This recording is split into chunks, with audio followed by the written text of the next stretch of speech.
বন্ধুরা, আজকের ভিডিওতে আমরা জানবো নার্ভের সমস্যা কি চিন্তা থেকে হতে পারে। কোনো মানুষ যদি অতিরিক্ত মাত্রায় চিন্তা করেন তাহলে কি নার্ভের সমস্যা হয়, আর যদি নার্ভের সমস্যা চিন্তা থেকে হয় কোন কোন টিপস আপনি মেনে চলবেন, যে টিপসগুলো মেনে চলার মাধ্যমে আপনি কিন্তু খুব সহজে এই সমস্যা থেকে মুক্তি পাবেন। বন্ধুরা, এই বিষয়টা বলার আগে আপনাদেরকে একটা বিষয় বলে রাখি, বর্তমানে প্রায় 90% রোগ চিন্তা ভাবনা থেকে তৈরি, অর্থাৎ over thinking, stress, anxiety, depression, মানসিক চাপ থেকে সৃষ্টি। তাই কোনোভাবে আপনি যদি আপনার চিন্তা ভাবনাকে, আপনার মানসিক চাপকে কন্ট্রোলের মধ্যে আনতে পারেন, নিয়ন্ত্রণের মধ্যে আনতে পারেন, তাহলে কিন্তু অবশ্যই আপনি অনেক সমস্যা থেকে মুক্তি পাবেন। এমন অনেক শারীরিক সমস্যা আছে যে সমস্ত সমস্যাগুলো চিন্তা থেকে হয় না, তারপরেও এই সমস্ত সমস্যাতেও আপনি যদি আপনার চিন্তা ভাবনাটাকে নিয়ন্ত্রণের মধ্যে আনতে পারেন তাহলে কিন্তু সেই রোগটার ক্ষেত্রে আপনি অনেক তাড়াতাড়ি সুস্থতা লাভ করবেন। এবার আমরা জেনে নিই যে চিন্তা ভাবনা থেকে কি নার্ভের সমস্যা হয় বা কিভাবে সেই সমস্যা তৈরি হয়। আমাদের সমস্ত শরীরে নার্ভগুলো ছড়িয়ে ছিটিয়ে রয়েছে, আর এই নার্ভের যে প্রধান অংশ সেটাকে সিএনএস বা সেন্ট্রাল নার্ভাস সিস্টেম বলে। এই সেন্ট্রাল নার্ভাস সিস্টেমের মধ্যে দুটো অংশ রয়েছে, প্রথমটা হচ্ছে আমাদের ব্রেন, দ্বিতীয় হচ্ছে স্পাইনাল কর্ড। এই দুটো অংশ আমাদের সমস্ত শরীরে যে নার্ভগুলো ছড়িয়ে ছিটিয়ে রয়েছে এর কার্যকারিতাকে নিয়ন্ত্রণ করে। তাই এই দুটো অংশকে নার্ভাস সিস্টেমের প্রধান অংশ বলা হয়। আসুন এই ব্যাপারটা আপনাদেরকে একটা ছোট্ট উদাহরণ দিয়ে বোঝাবার চেষ্টা করি যে চিন্তার সঙ্গে নার্ভাস সিস্টেমের সম্পর্ক কী। মনে করুন আপনি বাজার করতে গেলেন, বাজার করলেন, ঘুরে ফিরে এসে দেখলেন আপনি যে বাজারগুলো এনেছেন তার সঙ্গে আপনার হিসাব মিলছে না। এর জন্য আপনি হিসাব করতে বসলেন। হিসাব মেলানোর জন্য আপনাকে এখন করতে হবে ভাবনা চিন্তা। কিন্তু এই যে ভাবনা চিন্তাটা করবেন তার জন্য আপনি কোথায় করবেন? আপনি বলবেন যে আমি আমার মনের মধ্যে করব, কিন্তু অ্যাকচুয়ালি মনের মধ্যে নয়। আপনাকে যদি এই প্রবলেমটা সলভ করতে হয় তাহলে সেটা আপনাকে ব্রেনের মধ্যে করতে হবে। আর ব্রেনের মধ্যে যে নার্ভগুলো রয়েছে এই নার্ভগুলোই কিন্তু এই সমস্ত ইনফরমেশানগুলো নিয়ে যাওয়া নিয়ে আসার মাধ্যমে প্রবলেম সলভিংয়ের যে কাজ সেটা কিন্তু করে থাকে। তাই চিন্তার সঙ্গে নার্ভের কিন্তু একটা চরম যোগাযোগ রয়েছে।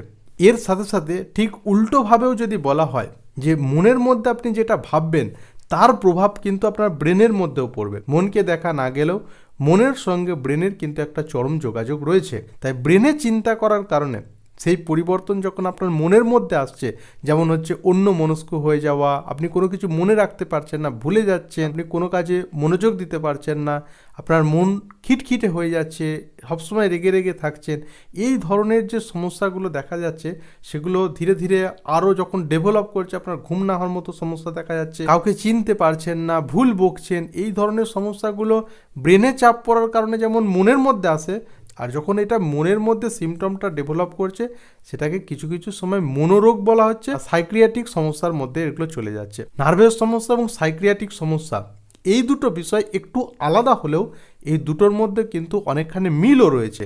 মানে উৎপত্তি স্থল আপনি ব্রেনে চিন্তা করছেন, সেটা ধীরে ধীরে ধীরে ধীরে আপনার মনের পরিবর্তন আসছে, এইভাবে কিন্তু আপনার মনোরোগ ডেভেলপ করছে, সাইক্রিয়াটিক প্রবলেম ডেভেলপ করছে। নার্ভের সমস্যা এবং মনের যে সমস্যা এই দুটোর মধ্যে পার্থক্য থাকলেও দুটোর উৎপত্তি স্থল কিন্তু ক্রমাগত চিন্তা থেকেই হয়। তাই আপনি যখন অতিরিক্ত মাত্রায় চিন্তা করছেন, চিন্তা করার কারণে আপনার ব্রেনের মধ্যে যে নার্ভগুলো রয়েছে তার ফাংশানের পরিবর্তন আসে, তার কার্যকারিতার পরিবর্তন আসে, যার ফলে ধীরে ধীরে নার্ভেরও প্রবলেম আসে। তাই চিন্তা করার কারণে যেমন নার্ভের প্রবলেম আসে, ঠিক তেমনি চিন্তা করার কারণে আপনার মনের মধ্যে পরিবর্তন আসে। চিন্তা করার কারণে আপনার যখন নার্ভের প্রবলেম আসবে, প্রথম হচ্ছে আপনার শরীর খুব উইকনেস আসবে, খুব দুর্বলতা, এতটাই দুর্বলতা অনুভব করবেন যে আপনার বিছানা ছেড়ে উঠতে ভালো লাগবে না।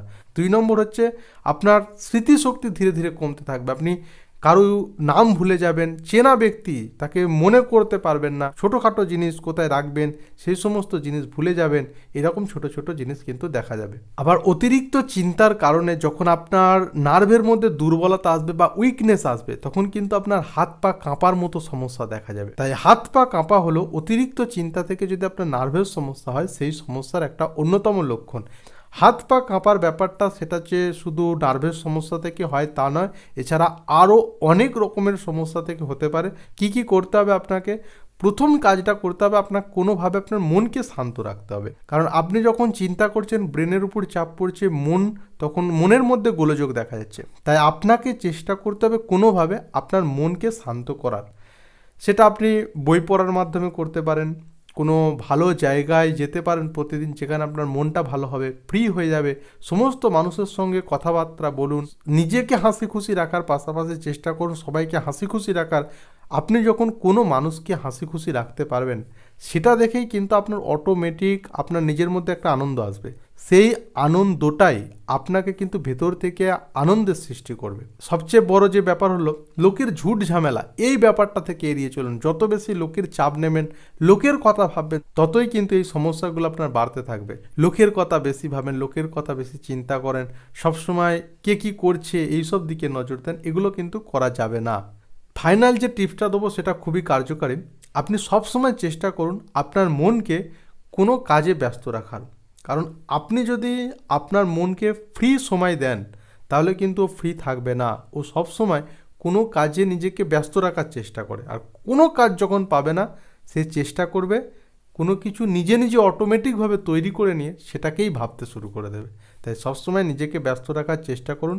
দেখবেন এই ধরনের যে সমস্যা, মানে চিন্তা থেকে আপনার যে নার্ভের সমস্যাটা উৎপত্তি হয়েছে বহুদিন আগে বা হচ্ছে, সেটা আপনি বুঝতে পারছেন এই সমস্ত লক্ষণ দেখে, তাহলে কিন্তু এখনই সাবধান হয়ে যান, এই সমস্যা থেকে আপনি বেরিয়ে আসবেন। আজকের ভিডিওতে আমরা এইরকমই জিনিস জানলাম যে কিভাবে চিন্তা থেকে ধীরে ধীরে নার্ভের সমস্যা ডেভেলপ করে। চিন্তা থেকে শুধু যে নার্ভের সমস্যা ডেভেলপ করে তা নয়, চিন্তা থেকে বহু সমস্যা ডেভেলপ করে। আজকে এই সমস্যাটায় তুলে ধরার চেষ্টা করলাম, 2-3টে সমাধানের কথাও বললাম। সমাধানগুলো অ্যাপ্লাই করে দেখুন, অনেক উপকারিতা পাবেন। আজকের ভিডিওটা এই পর্যন্তই। ভিডিওটা যদি ভালো লাগে তাহলে আপনার বন্ধু বান্ধব আত্মীয় স্বজন সকলের সঙ্গে শেয়ার করে তাদের সঙ্গেও এই টিপসগুলো শেয়ার করুন, তারাও এই বিষয়টা জানতে পারবে। অসংখ্য অসংখ্য ধন্যবাদ জানিয়ে আজকের ভিডিওটা এখানেই শেষ করলাম।